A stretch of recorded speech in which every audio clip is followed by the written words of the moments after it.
We're going to take a look at how to do the lines and angles here. I'm going to start off with this 45-degree set square template. And you can see all of these measurements here and the angles. We're going to use those as references. And we're also going to use some of the tools in AutoCAD to make sure we get those dimensions correctly. We assume that all of these measurements are in millimeters. That's a standard for any any CAD drawings. And when I say millimeters, I don't mean that you could measure it on your screen and you would see it in millimeters, because of course you can zoom in and zoom out. But if this were printed on paper at a 1:1 scale, you would see these all in millimeters. All right, so we're going to start off with this template here. Here's a few tools just to show you what we can use as guides. So first of all, notice the grid pattern in the background. That grid pattern is down here.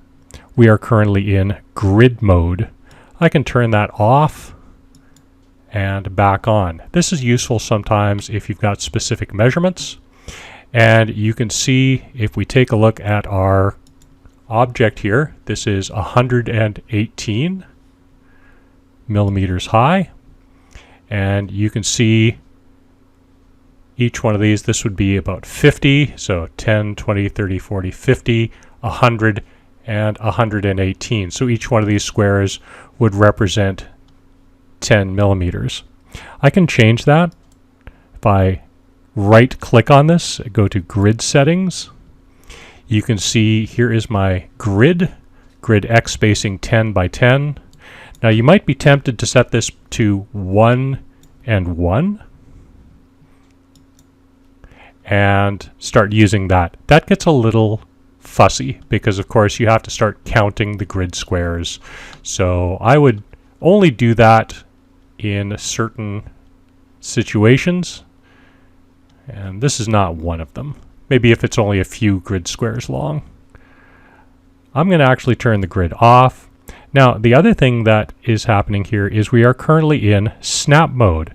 Notice how this icon, it's currently off, my grid is off. If I click on that, you can now see that my grid is on.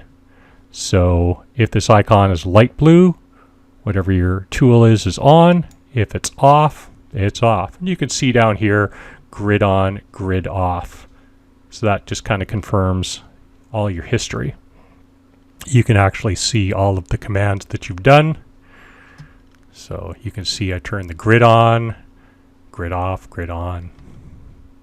It's kind of a useful thing sometimes. This tool is called snap mode, and I'll turn the grid back on temporarily. And I'm going to take a look at my snap settings. And you can see that my snap is on right now. And I am snapping every 10 millimeters. Now, this is kind of useful sometimes. And also, it helps to know when. So notice how my cursor is jumping around. So if I start drawing a line, as soon as I move my cursor, it will jump 10 grid points. Click, jump another 10, click. So it just jumps around from grid point to every 10 grid points. And that can be useful sometimes too. In some situations, I'm going to click and drag a selection window around there. Press the delete key, that goes away. That can be useful sometimes. I'm not going to use that here. What I do want to use is my object snaps, and we talked about that. So for my object snaps, I'm just going to make sure I've got end point and midpoint turned on at least. Now you might be tempted to turn all of these on. That just gets confusing after a while. So what oftentimes you will find yourself doing is going in, turning them on, turning them off. The other thing I will talk about is polar tracking. So we'll talk about that and come back to that. So these are our little guides and little tools. And we'll come back to some of these a little bit later. Okay, so the first thing that we'd like to do is notice that I have this square here, this rectangle, and this matches up with the drawings that we're going to make here. Okay, so here is my template 45-degree set square. Now, if you take a look at the measurements, this is 118 millimeters by 165 millimeters. So I've set up this little template here, and just to check, remember, if you want to pan, hold down the middle mouse button. You'll see that little hand there. You can move left and right, up, down. If you want to zoom in, scroll wheel. I'm going to go up here to where it says measure, and I'm going to click on my ruler. I'll bring that in there, and you can see, I can see my measurements. It is 165 millimeters by 118 millimeters. So that is the same size as the outside frame of my box here. It's always nice having a little template to start with. I'm going to press the escape key. That goes away. Now, before I start drawing, I'm going to switch to my layers. Now, right now, I have set up layer 0. So layer 0 is the default layer. We try not to draw on that layer. You're always going to have one layer, at least. It'll be called layer 0. Usually just leave that blank. Now, this layer, this is my guidelines. I'm going to set that up, a couple of things. I'm going to double click on this, I'm going to right click on this and rename my layer. Call this guide. So just type in the word guide. Try not to turn the caps lock on. So those are my guide layer. Now right now it's blue. This is the color of my layer. I can't read these things right here, so what I'm going to do is I'm going to click and drag on the corner here to expand that out a bit. And I can click and drag on this to move it.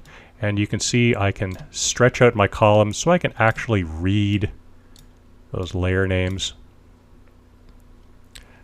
These are little icons for each layer. So first of all, this one, the light bulb, tells me if my layer is on or off. And because that's my current layer, if I try and turn it off, it'll give me a little warning message. I'll just keep that on. Now layer 0, you can tell this is my current layer. There's a check mark next to it. Current layer is the layer I'm going to be drawing on. If I click on this, layer 0, you notice the text disappears. Freeze will hide and lock a layer. We don't use that too often. Lock is a very useful thing because I don't want to modify my layer. So I'm actually going to lock my layer so I can't change it. I'm also going to lock layer 0. I don't want to change that. I want the text to stay there. Plot is if I want a layer to show up when I print. And for color, well, you can choose kind of a different color if you want. Sort of whatever is easier on your eyes. Not really critical. We'll talk more about why we have different layer colors. I'll just stick to green for now.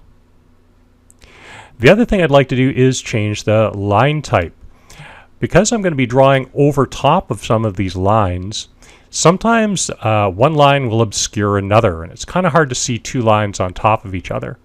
So I'm going to change the line type of this layer by clicking on that.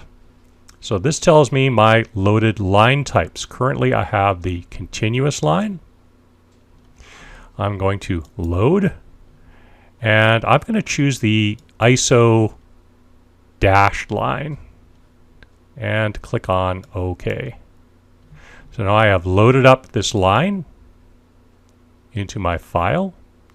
I'm going to click on OK, and now I can see that all my lines turn into dashed lines. So we use the symbol for dashed lines to represent certain things. We'll talk more about that later.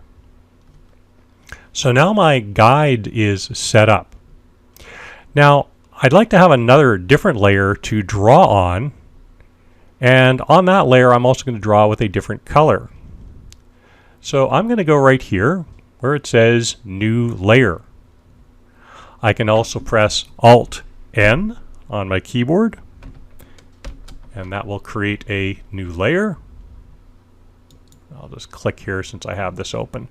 Now, notice when I created a new layer, it duplicates all the settings of the previous layer. So, probably could have done that first. I'm going to call this layer Drawing. I want it to be on. I want it to be unlocked. Now, you can draw on a locked layer, but you can't erase on a locked layer. I'm also going to change the color here to white.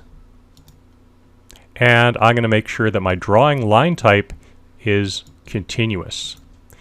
You need to set up your layers before you start drawing.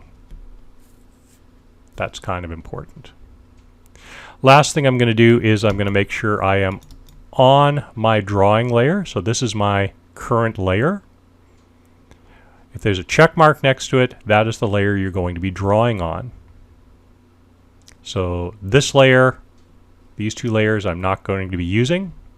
This is a very, very common mistake to make, is drawing on the wrong layer. To double check, always go up here. You can see here I am, I'm drawing on my drawing layer. It is unlocked and unfrozen and visible. All right, so now we're ready to start drawing.